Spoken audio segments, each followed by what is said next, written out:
नमस्कार दोस्तों, जय आदिवासी, जय जोहार। मैं हूं रोहित पटियार और इस वक्त मैं हूं यहां पर अपने मथियाविल की कर्म भूमि मथवाड़ के अंदर। मथवाड़ के पास में ही एक छोटा सा गांव है, एक पहाड़ी चढ़कर आता है धनबैड़ी। तो वहां पर इस वक्त आए हुए हम। मेरे साथी लाला नरगावा जी, जो फोटोग्राफी और वीडियोग्राफी का काफ़ी शौक भी रखते हैं। और हम लोग जो है आज हमारी जो आदिवासी परंपराएं और मान्यताएं हैं उसको करीब से जानने के लिए आज एक बहुत ही महत्वपूर्ण स्थान पर उपस्थित हुए हैं, वीरबारी के अंदर। वीरबारी जो है हमारी मान्यताओं से प्राचीन काल से जुड़ी हुई जितनी भी हमारी मान्यताएं आदिवासी, उसका जन्म स्थलीय रूप भी मान सकते हैं आप लोग।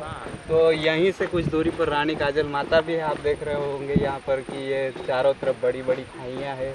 और इसके अलावा देखोगे आप लोग कि इन्हीं खाइयों के बीच में दुर्गम रास्ते से उतरते हुए लोग भी नज़र आ रहे होंगे आपको। और इसके अलावा देखोगे आप लोग तो यहाँ पर बीच में से ये एक काफ़ी गहरा नाला बहकर जा रहा है और चारों तरफ घना जंगल नज़र आ रहा है। और इसी के साथ साथ आप देखोगे कि इन्हीं बड़ी बड़ी खाइयों के बीच से खूबसूरत झरने निकल कर जा रहे हैं।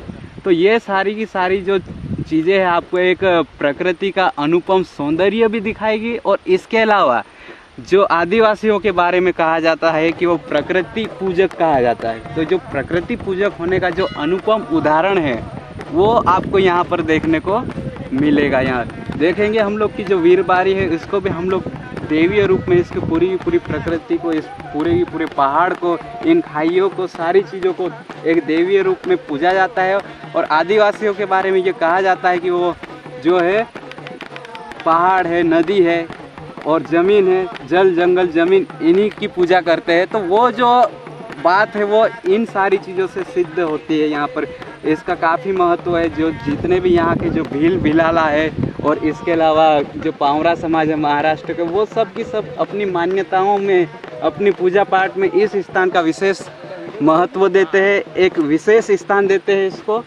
तो आप देखेंगे यहाँ पर कि ये जो गहरी खाइयाँ है, इनको पार करके जाते हुए लोग आपको ये दर्शाते हैं कि यहाँ पर लोगों के अंदर कितनी आस्था है, वो कितने खतरे उठाकर यहाँ पर दशहरे के अवसर पर, दिवाली के अवसर पर यहाँ पर इन खतरों को पार करके अपने जो पूजनीय देव स्थल है उसके दर्शन हेतु जाते हैं।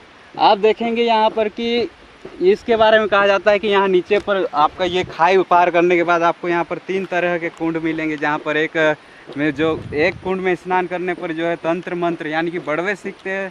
और इसके अलावा दूसरा कुंड जो है उसके लिए डाकन के लिए बोला जाता है यहाँ की मान्यताओं के अनुसार। और तीसरा कुंड जो है, जो कि ऊपर खाई के बीचों बीच है ऐसा माना जाता है, तो वो जो कुंड है उसके बारे में ये कहा जाता है कि वहाँ पर आज भी अमृत पाया जाता है।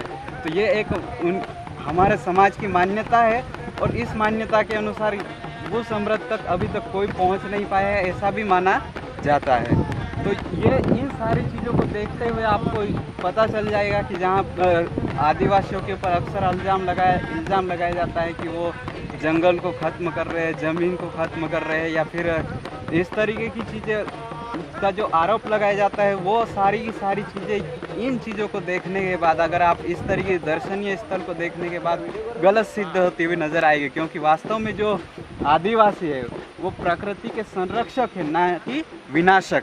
तो ये सारी चीज़ों को हम लोग करीब से जानने के लिए आज हम लोग दशहरे के अवसर पर यहाँ पर आए हुए हैं। और हम लोग यहाँ पर एक हमारे रानी काजल माता के ऊपर, और ये जो हमारा जो एक ऐतिहासिक स्थल है वीरबारी, इनके ऊपर हम लोग एक वीडियो शूट भी करने वाले हैं, जिसको बहुत जल्द हम लोग हमारे चैनल के ऊपर रिलीज़ करेंगे। हमारे साथी लाला नरगावा जी ने एक नया यूट्यूब चैनल भी बनाया है, लाला नरगावा ऑल इन वन आदिवासी के नाम से। तो उसको भी आप लोग सब्सक्राइब कर लीजिएगा दोस्तों, क्योंकि उसके ऊपर हम लोग इसी तरीके की जो हमारे आदिवासी संस्कृति के महत्व से जुड़ी हुई जो चीज़ें हैं, हमारे जो देवी देवताएं हैं, उनके बारे में हम लोग एक तथ्यपरक जानकारी आपके सामने रखने की कोशिश करेंगे।